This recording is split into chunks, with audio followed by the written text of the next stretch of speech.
Hi guys! Today we will be making a quick and easy recipe, spicy cucumber salad. Let's begin!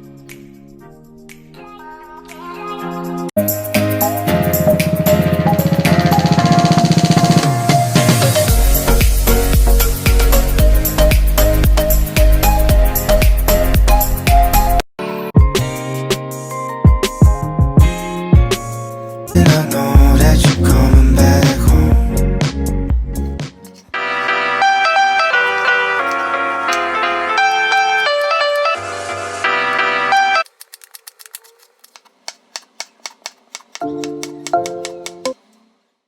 And here are all of our ingredients.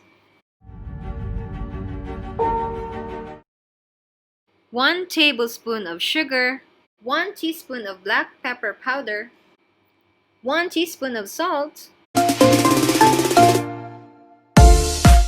2 tablespoons of crushed peanuts, a quarter cup of Thai garden salad sauce, 1 teaspoon of lemon juice, and last, 1 tablespoon of our homemade spicy garlic vinegar.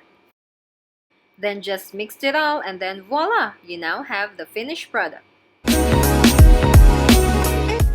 A simple to do yet healthy salad. Grab a bite! Wow! Please don't forget to like, comment, share, subscribe, and ring the bell to get notified for Jabagab's upcoming videos. Thanks!